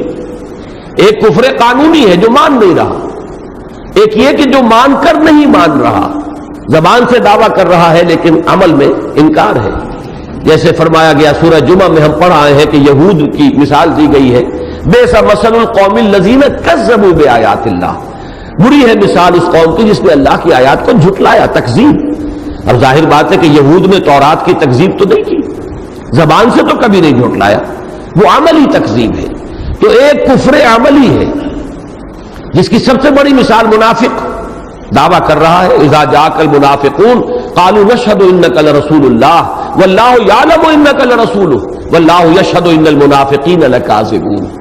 جب یہ منافق آپ کی خدمت میں حاضر ہوتے ہیں نبی اور کہتے ہیں کہ ہم گواہ ہیں اس پر کہ آپ اللہ کے رسول ہیں، اور اللہ خوب جانتا ہے کہ آپ اللہ کے رسول ہیں. بلکہ میں تو یہ الفاظ استعمال کیا کرتا ہوں، اللہ سے بڑھ کر کون جانے گا کہ آپ اللہ کے رسول ہیں. لیکن اللہ گواہی دیتا کہ یہ منافق جھوٹے ہیں۔ تو کفر کو در حقیقت ان تمام میں، بلکہ شاید بعض حضرات کو یاد آ گیا ہو، ابتدا میں کافی کوٹ کیا کرتا تھا سائیں عبدالرزاق رحمہ اللہ، اب ان کا انتقال ہو گیا ہے، وہ بڑے پیارے انداز میں کہا کرتے تھے، جو دم غافل سو دم کافر۔ ایک کفر کی جو ہے قانونی ڈیفینیشن ہے، کون کافر ہے، ہندو کافر ہے، فلاں کافر ہے، فلاں کافر ہے، جو حضور کو نہیں مانتا، جو ختم نبوت کو نہیں مانتا وہ کافر ہے۔ اب ایک ہے حقیقی کفر، جو سانس بھی انسان کا اللہ تعالی کی طرف سے غافل کیفیت کے اندر، غافل حالت کے اندر نکلتا ہے، وہ ایک طرح کا کفر ہے۔ جو دم غافل سو دم کافر۔ بہرحال وہ حقیقت کفر اور وہ قانونی کفر۔ والذین کفروا بربہم عذاب جہنم، ان کے لیے جہنم کا عذاب ہے، وبئس المصیر، اور وہ بہت ہی برا ٹھکانہ ہے۔ اذا القوا فیہا سمعوا لہا شہیقا وہی تفور، جب وہ اس میں ڈالے جائیں گے، جھونکے جائیں گے، گرائے جائیں گے، تو سنیں گے اس کو شہیق کی کیفیت میں۔ وہ ابھی میں بیان کروں گا کہ یہ شہیق اصل میں کیا ہے۔ یہ دو الفاظ قرآن مجید میں آئے ہیں، شہیق اور زفیر۔ سورہ ہود میں آیت نمبر 109 میں فرمایا فَأَمَّا الَّذِينَ شَقُوا فَفِي النَّارِ لَهُمْ فِيهَا زَفِيرٌ وَشَهِيقٌ۔ یہ دونوں الفاظ جو ہیں گدھے کی آواز پر ان کا اطلاق ہے۔ گدھے کی آواز، جیسے کہ سورہ لقمان میں فرمایا إِنَّ أَنكَرَ الْأَصْوَاتِ لَصَوْتُ الْحَمِيرِ، تمام آوازوں میں سب سے زیادہ مکروہ آواز، سب سے زیادہ ناپسندیدہ جو انسان کے اوپر بڑی گراں گزرتی ہے، وہ گدھے کی آواز ہے۔ اور گدھے کی وہ جو چیخ ہے اس کے دو حصے ہوتے ہیں، آواز بالکل دو مختلف آوازیں نکلتی ہیں اس کی۔ ایک تو جب وہ تیزی سے زور سے سانس اندر کھینچتا ہے تو ایک خاص آواز پیدا ہوتی ہے، یہ ہے شہیق۔ اور جب وہ اسی زور کے ساتھ سانس کو باہر نکالتا ہے تو یہ ہے زفیر۔ تو ان دو آوازوں کے لیے مستقل دو الفاظ عربی زبان میں، شہیق جبکہ گدھا بہت زور کے ساتھ سانس اندر کھینچتا ہے پھیپھڑے میں تو جو آواز نکلتی ہے وہ شہیق ہے، اور جب وہ سانس کو نکالتا ہے آواز کو باہر تو وہ زفیر ہے۔ تو وہاں پر یہ لفظ آیا ہے سورہ ہود میں کہ جو لوگ شقی ہیں، بدبخت ہیں، جن کا انجام برا ہونے والا ہے، وہ جہنم میں ہوں گے اور اس میں وہ چنگھاڑیں گے، چیخیں گے، چلائیں گے۔ اب ہم باب محاورہ ترجمہ کریں گے، چیخنا چلانا ہوگا جیسے کہ گدھا جو ہے وہ چیختا چلاتا ہے۔ یہاں فرمایا گیا ہے کہ جب ان میں سے کسی کو پھینکا جائے گا، جہنم میں ڈالا جائے گا، تو خود جہنم کی ایک آواز ہوگی اس شہیق کے مانند، جیسے گدھے کی آواز ہوتی ہے جبکہ وہ اپنے سانس کو زور کے ساتھ کھینچتا ہے۔ سمعوا لہا شہیقا وہی تفور، اب اس کو رواں ترجمہ کریں گے، وہ سنیں گے اس کو چنگھاڑتے ہوئے۔ وہ تفور وہ جوش کھا رہی ہوگی، ابل پڑ رہی ہوگی۔ فارا یفورو کے معنی ہے کسی شے کا جوش میں آ جانا۔ وفارت تنور، حضرت نوح علیہ السلام کے ضمن میں آتا ہے جب اللہ کا حکم آیا ہے تو ایک تنور جو ہے ابل پڑا اور پانی جو ہے تیزی کے ساتھ اس سے نکلنا شروع ہوا، تو زمین کے سوتے بھی پھوٹ گئے اور آسمان سے بھی پانی برسا ہے بماء منہمر، اور پھر یہ دونوں پانی مل گئے۔ والتقى الماء على امر قد قدر، یہ دونوں پانی زمین سے نکلنے والے اور آسمان سے برسنے والے یہ جمع ہو گئے ایک ایسے بات کے لیے جس کا کہ فیصلہ ہو چکا تھا، یعنی قوم نوح کے غرق کر دینے کے لیے۔ وہی تفور، وہ ابل رہی ہوگی، جوش کھا رہی ہوگی۔ تکاد تمیز من الغیظ، قریب ہوگی کہ پھٹ پڑے اپنے غضب اور جوش کی وجہ سے۔ یہ تمیز تفاعل میں وہی لفظ آ گیا، تمییز ہے کسی چیز کو علیحدہ علیحدہ کر دینا، اور تمیز ہے خود علیحدہ علیحدہ ہو جانا، پھٹ جانا۔ تکاد تمیز من الغیظ کلما القی فیہا فوج سألہم خزنتہا الم یاتکم نذیر، جب بھی اس میں ڈالی جائے گی ایک فوج، کلما القی فیہا فوج، فوج سے مراد یہاں کیا ہوگا؟ معلوم ایسا ہوتا ہے کہ ایک ایک امت کا فیصلہ ہوگا، ایک ایک رسول کی امت، اور اس کے بعد اس امت کے اندر سے جو بھی جہنمی ہوں گے ان کو جھونک دیا جائے گا۔ یہاں میں نے لفظ چونکہ امت کا استعمال کیا تو آپ شاید گھبرا گئے ہوں، اصل میں امت کے لفظ کا دو اس کے اطلاق ہے، ایک امت دعوت اور ایک امت اجابت۔ امت دعوت وہ قوم ہے جس کی طرف رسول بھیجے گئے، وہ امت دعوت ہے، وہ اس کی امت ہے، امت اجابت وہ لوگ ہیں جو اس میں سے دعوت کو قبول کر لیں، اور حضور صلی اللہ علیہ وسلم کی امت دعوت ہے پوری نوع انسانی، تمام انسان جو بھی حضور صلی اللہ علیہ وسلم کے زمانے سے لے کر تا قیام قیامت اس دنیا میں آئیں گے، وہ سب حضور کی امت دعوت میں شامل ہیں۔ امت اجابت ان لوگوں پر مشتمل ہے جنہوں نے حضور کی رسالت کی تصدیق کی اور ان کی دعوت پر لبیک کہی، انہیں قبول کیا۔ تو میں اس معنی میں لفظ امت بول رہا ہوں کہ قوم نوح یوں سمجھیے کہ نوح کی امت تھی، ان میں سے چند لوگ تھے جو ایمان لائے، باقی وہ ہے کہ جو غرق کر دیے گئے اور پھر وہ جہنم میں جھونک دیے جائیں گے۔ تو گویا کہ ایک ایک رسول، چونکہ یہ ہم پڑھ چکے ہیں، سورہ نساء میں بھی مضمون آیا ہے، سورہ نحل میں بھی آیا ہے، فَكَيْفَ إِذَا جِئْنَا مِن كُلِّ أُمَّةٍ بِشَهِيدٍ وَجِئْنَا بِكَ عَلَىٰ هَٰؤُلَاءِ شَهِيدًا، تو کیا ہوگا اس دن جس دن کہ ہم ہر امت میں سے ایک گواہ کھڑا کریں گے، اور اے نبی آپ کو ہم لائیں گے ان کے خلاف گواہ بنا کر۔ تو معلوم ہوا کہ جس قوم کی طرف رسول بھیجے گئے، اب ان کا محاسبہ جب ہوگا تو رسول جو بھیجے گئے تھے وہ، جیسا کہ میں بارہا کہتا رہا ہوں کہ پروسیکیوشن وٹنسز کی حیثیت سے کھڑے ہوں گے عدالت خداوندی میں کہ پروردگار تیرا پیغام جو ہم تک آیا تھا ہم نے پہنچا دیا تھا۔ Now they are responsible, they are accountable، اب یہ جواب دہ ہے، یہ خود ذمہ دار ہے، ہم نے کوتاہی نہیں کہیں پہنچانے کے اندر، ہم نے پیغام پہنچا دیا تھا۔ تو گویا کہ ایک ایک رسول کی قوم کا حساب چکایا جائے گا اور پھر یکبارگی جو ہے ان کو جہنم میں دھوکا جائے گا۔ کلما القی فیہا فوج سالہم خزنتها، اس کے جو داروغہ ہیں وہ یہ کہیں گے، خازن کی جمع ہے خزنہ، جیسے طالب کی جمع طلبہ، خازن کی جمع خزنہ، خزنتها، تو جو جہنم کے داروغہ ہوں گے، جہنم پہ جو فرشتے مامور ہیں، وہ ان سے ایک سوال کریں گے، اور یہ سوال جو ہے استفہام کے لیے نہیں ہے، یہ نہیں کہ وہ کچھ جاننا چاہتے ہیں، ان کے علم میں نہیں ہے، بلکہ ان کے اوپر گویا کہ ان کی حسرت میں اضافہ کرنے کے لیے جتلائیں گے یہ بات، کیا تمہارے پاس کوئی خبردار کرنے والے نہیں آئے تھے؟ الم یاتکم نذیر، کوئی خبردار کرنے والا نہیں آیا تھا، ترجمہ یہ ہونا چاہیے، وہ ہم ادب کے لیے اسے جمع کے صیغے میں یہ ترجمہ کر رہا ہوں، چونکہ ایک امت ہوگی تو ایک ہی نذیر اس کا ہوگا، ایک ہی رسول اس کی طرف بھیجا گیا ہے، تو اس لیے اس کو لفظ جو آئے گا وہ واحد کا ہے۔ الم یاتکم نذیر، کیا نہیں آیا تھا تمہارے پاس کوئی خبردار کرنے والا؟ یہاں وہ لفظ جو میں نے آج شروع میں استعمال کیا تھا نوٹ کر لیجئے کہ رسول کی بنیادی حیثیت نذیر کی ہے۔ یا ایھا المدثر قم فانذر وانذر عشیرتک الاقربین، اوحی الی ھذا القرآن لانذرکم بہ ومن بلغ، یہ قرآن میری طرف وحی کیا گیا تاکہ میں تمہیں اس کے ذریعے سے خبردار کر دوں، تو کیا کوئی خبردار کرنے والا نہیں آیا تھا؟ قالوا بلا، وہ کہیں گے کیوں نہیں، قد جانا نذیر، اب یہاں نوٹ کر لیجئے قد کا اضافہ جو ہے بہت ہی حتمی، قطعی، یقینی، وثوق کا پیدا کر دینے والا ہوتا ہے۔ قد جانا نذیر، یقیناً آئے تھے ہمارے پاس، آیا تھا ایک خبردار کرنے والا۔ پھر نوٹ کیجئے یہاں پہ وہی واحد کا صیغہ چلا آ رہا ہے، نذیر، اس لیے کہ ایک امت پر ایک رسول۔ وہ کیا الفاظ ہے، وَإِن مِّنْ أُمَّةٍ إِلَّا خَلَا فِيهَا نَذِيرٌ، کوئی ایسی امت نہیں گزری ہے جس میں کہ ایک نذیر اللہ تعالیٰ نے نہ بھیجا ہو نہ مبعوث کیا ہو۔ قد جانا نذیر فکذبنا، تو ہم نے جھٹلا دیا، تکذیب کی۔ وقلنا ما نزل اللہ من شیء، ہم نے کہا کوئی شے نہیں اتاری اللہ نے۔ ان انتم الا فی ضلال کبیر، نہیں ہو مگر تم لوگ، اب یہاں انتم جمع کا صیغہ آیا، اس کی وضاحت میں کروں گا کیوں آیا ہے۔ ان انتم الا فی ضلال کبیر، نہیں ہو تم لوگ مگر بڑے کھلے گمراہی کے اندر، بھٹک گئے ہو، بہک گئے ہو، اس کی بھی وضاحت کرنی ہوگی۔ سب سے پہلے یہ کہ انتم کیوں کہا گیا، اگرچہ اس کی ایک تعویل یہ بھی کی گئی ہے کہ ایک رسول کا انکار چونکہ تمام رسولوں کے انکار کے مساوی ہے، لہذا گویا کہ یہاں پر ایک رسول کی نفی کی گئی تو گویا کہ تمام رسولوں کی نفی کر دی گئی، اس لیے جمع کا صیغہ آیا۔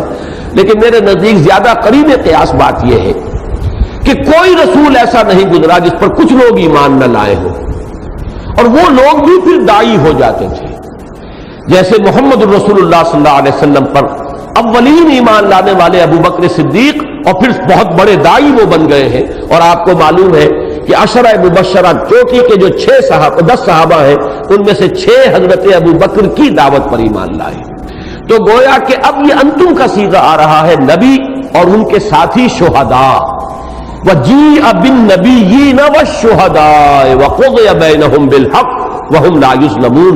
نبی کے ساتھ بریکٹ ہو جاتے ہیں ان کے وہ ساتھی جو شہادت علی الناس میں ان کے دست و بازو بن جاتے ہیں, ان کے ساتھی بن جاتے ہیں, دین کی دعوت اور تبلیغ کے اندر ان کے مددگار بنتے ہیں. کونوا انصار اللہ کما قال عیسی ابن مریم للحواریین من انصاری الی اللہ. اسی معنی میں اصل میں حضرت مسیح علیہ السلام کے حواریین کو بھی رسول کہا گیا ہے, اور یہ رسول کا لفظ ہمارے ہاں بھی آیا ہے. 2 مواقع پر تو مجھے ملا ہے یہ لفظ. حضرت عمر رضی اللہ تعالیٰ عنہ کو حضور نے بھیجا تھا جب یہ سورہ ہم نے ممتحنہ ابھی تھوڑا ہی عرصہ ہوا پڑھی ہے, تو جب یہ آیت نازل ہوئی کہ اے نبی مومن عورتوں سے آپ یہ بیعت لے لیجئے, تو حضرت عمر کو حضور نے مامور کیا اور مدینے میں ایک بڑا اجتماع منعقد کیا گیا خواتین کا, اور وہاں حضرت عمر نے حضور کے نمائندے کی حیثیت سے خواتین سے بیعت لی. وہاں الفاظ آتے ہیں انا رسول رسول اللہ. حضرت عمر نے جا کر جو وہاں الفاظ فرمائے, میں اللہ کے رسول کا رسول ہوں, میں اللہ کے رسول کا ایلچی ہوں. اسی طریقے سے حضور نے شاباش دی تھی حضرت معاذ ابن جبل رضی اللہ تعالیٰ عنہ جب یمن بھیج رہے تھے عامل بنا کر, گورنر بنا کر, اور آپ نے ایک امتحان لیا کہ وہاں اگر کوئی معاملہ تمہارے سامنے آئے گا تو معاذ کیا کرو گے, کیسے فیصلہ کرو گے؟ انہوں نے عرض کیا میں قرآن مجید کی طرف رجوع کروں گا, جو بات اس میں ملے گی فیصلہ کروں گا. فرمایا اگر قرآن مجید میں کوئی بات نہ ملے تو پھر عرض کیا کہ پھر میں آپ کے کوئی عمل, آپ کی کوئی سنت, آپ کا کوئی فیصلہ, میں اس کی روشنی میں فیصلہ کروں گا. فرمایا اگر ایسی بھی کوئی چیز نہ ہو تو پھر انہوں نے عرض کیا ثم اجتہد, پھر میں اپنی سی کوشش کروں گا, محنت کروں گا کہ کتاب اور سنت جو بھی مجھے معلوم ہے اللہ کا حکم اور آپ کی سنت اس کی روشنی میں اجتہاد کروں. یہی سے تو اجتہاد کا لفظ بنا ہے, ثم اجتہد, پھر میں کوشش کروں گا. تو حضور نے شاباش دی, اور شاباش میں یہ الفاظ فرمائے کہ اللہ نے اپنے رسول کے رسول کو یہ صلاحیت عطا فرما دی. یعنی چونکہ رسول اللہ صلی اللہ علیہ وسلم کے نمائندے بن کر حضرت معاذ بن جبل جا رہے تھے, تو اللہ کا شکر ہے کہ اس نے اپنے رسول کے رسول کو یہ صحیح بات تک جو ہے اس کو رسائی عطا فرما دی. تو یہ لفظ جو ہے اس معنی میں امت پر بھی اطلاق ہو جاتا ہے کہ وہ امت اجابت جو ہے ان میں سے جو دست و بازو بنے رسول کے, گویا کہ وہ بھی آ گئے. ان انتم الا فی ضلال کبیر. یہ ضلال کبیر کا لفظ بھی بہت ہی یہاں پر نوٹ کرنے کے قابل ہے. ضلال کہتے کسے ہیں؟ ضلال جو ہے جھوٹ کے معنی میں نہیں ہے. کوئی شخص خود بھٹک گیا ہے, بہک گیا ہے, اور اس کا اصل میں جو اگلی صورت آ رہی ہے اس کے ساتھ گہرا ربط ہے. اگلی صورت سورہ قلم شروع ہوتی ہے نون والقلم وما یسطرون ما انت بنعمت ربک بمجنون, اور اس سے ذرا آگے چل کر آتا ہے بأیکم المفتون فستبصر ویبصرون بأیکم المفتون. تو مجنون اور مفتون یہ 2 الفاظ نوٹ کر لیجئے. در حقیقت انبیاء کے ضمن میں سب سے پہلا رد عمل جو ہوتا تھا ان کی قوموں کی طرف سے وہ یہی کہ معلوم ہوتا کہ مغالطہ لگا ہے, آپ کو کوئی دھوکہ لگ گیا ہے, یہ آپ سمجھتے تھے فرشتہ آیا ہے, پتہ نہیں ہیلوسینیشنز ہو شاید. جیسے آج کہا جاتا ہے کہ کوئی مرگی کا دورہ پڑتا تھا, معاذ اللہ ثم معاذ اللہ ثم معاذ اللہ. جیسے آپ کہتے ہیں کہ کان بجنے لگتے ہیں, کچھ آواز جو ہے سنتا ہے جبکہ حقیقت میں کوئی آواز نہیں ہوتی, اپنے ہی کان بج رہے ہیں. یا کوئی خود ہی کچھ چیز دیکھ رہا ہے انسان جبکہ خارج میں کوئی شے موجود نہیں. یہی ہے جس کو کہا جاتا ہے آسیب زدگی, یہی ہے جنون کا عارضہ. تو پہلی بات ہمیشہ یہ کہی گئی ہے, یہ نہیں کہ تم جھوٹ بول رہے ہو, نہیں, معلوم ہوتا ہے کوئی مغالطہ آپ کو لاحق ہو گیا. ان انتم الا فی ضلال کبیر, کسی بہت بڑے مغالطے میں مبتلا ہو گئے, کوئی بہت بڑا دھوکہ لگ گیا آپ کو, کسی بہت بڑے فریب کے اندر مبتلا ہو گئے. یہ ہے لفظ ان انتم الا فی ضلال کبیر, جو آج تک بھی جو بھی نبوت و رسالت کے منکر ہیں وہی لفظ اور وہی انداز اختیار کر رہے ہیں نبوت اور رسالت کی نفی میں. کہ معلوم ہوتا ہے یہ کوئی ذہنی خلل, کوئی ایسا اعصابی کوئی ایسا معاملہ ہوتا تھا کہ جس میں کوئی ہیلوسینیشنز اور کچھ چیزیں نظر آنے لگتی تھی. وہ جھوٹ نہیں بول رہے تھے, انہیں تو نظر آ رہا ہے. اب دیکھیے نا، جس کا کہ دماغی کچھ توازن ٹھیک نہ رہا ہو وہ جھوٹ تو نہیں بول رہا ہے، اسے تو کچھ نظر آ رہا ہے چاہے کچھ ہے یا نہیں ہے۔ تو یہ لفظ جو ہے یہاں پر آیا ہے، یہ ابتدائی صورتیں ہیں بالکل، جیسا کہ میں نے بارہا عرض کیا ہے کہ حضور کی مخالفت میں بھی شدت تدریجاً آئی ہے۔ پہلا رد عمل یہی تھا، نون والقلم وما یسطرون ما انت بنعمت ربک بمجنون۔ مفتون بھی اسی کو کہتے ہیں جو بچل گیا ہو، جسے مغالطہ لگ گیا ہو، جو مس انٹرپریٹ کر رہا ہو اپنے کسی تجربے کو، مشاہدہ جیسے کہتے ہیں نا کہ آنچنی بینین یا بیداریس یا رب یا بے خواب۔ کبھی انسان ایسی شے دیکھ رہا ہوتا ہے کہ اسے شک ہونے لگتا ہے اپنے اوپر کہ میں جو کچھ دیکھ رہا ہوں کوئی خواب دیکھ رہا ہوں یا حقیقت دیکھ رہا ہوں۔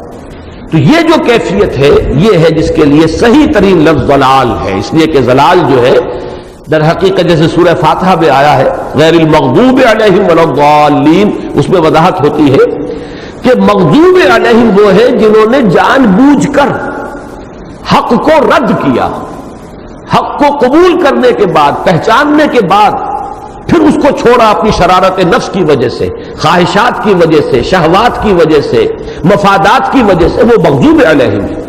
اور جنہیں مغالطہ لگا ہے، جو دھوکے میں آ گئے ہیں، جو کہیں بھٹک گئے ہیں، اس میں بدنیت ہی نہیں ہے، وہ ہے ضلال۔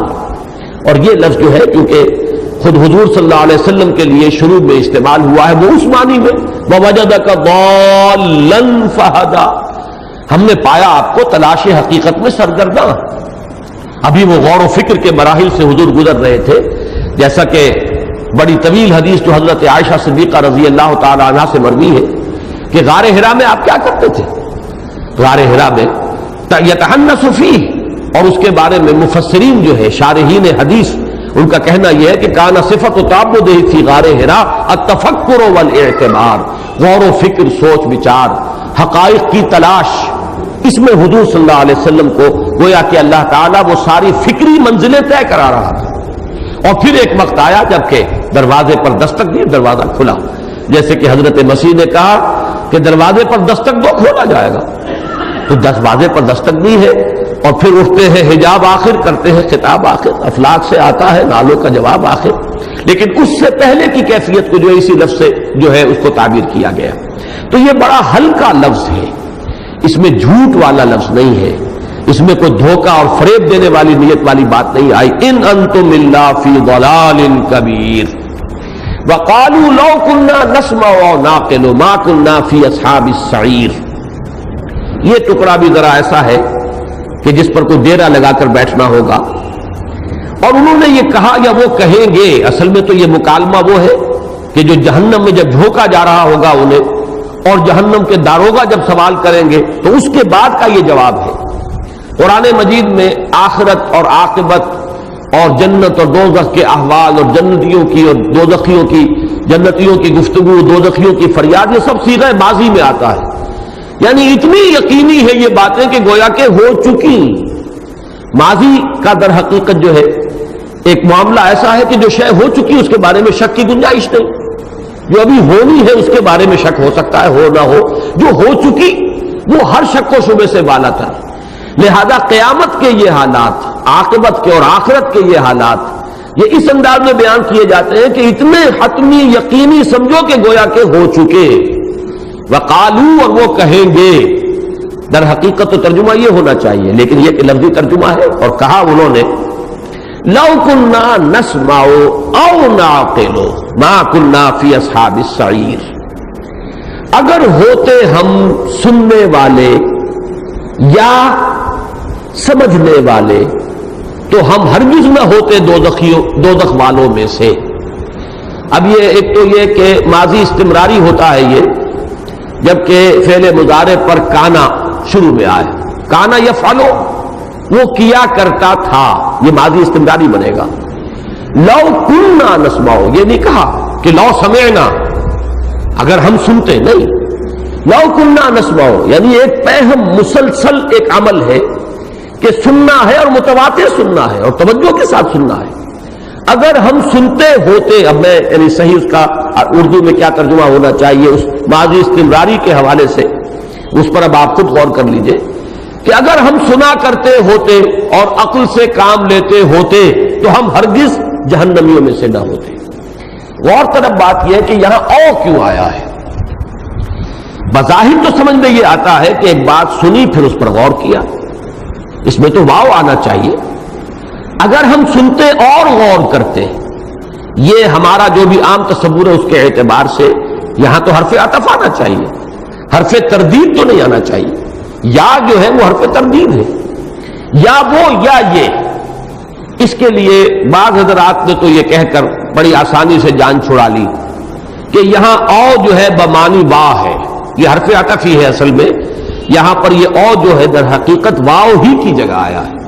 یہ تو بڑی آسان تعبیر ہو گئی، بہت ہی سادہ سمپل، لیکن یہ کہ سوال یہ ہے کہ آخر کیوں آیا؟ یہاں پہ واو بھی ہو سکتا تھا۔ اب اس پر غور کرنے کے لیے میں نے جیسا کہ پچھلی مرتبہ عرض کیا تھا، یہ جو مکی صورتیں شروع ہو رہی ہیں ان میں یہ پہلی صورت ہے سورہ ملک۔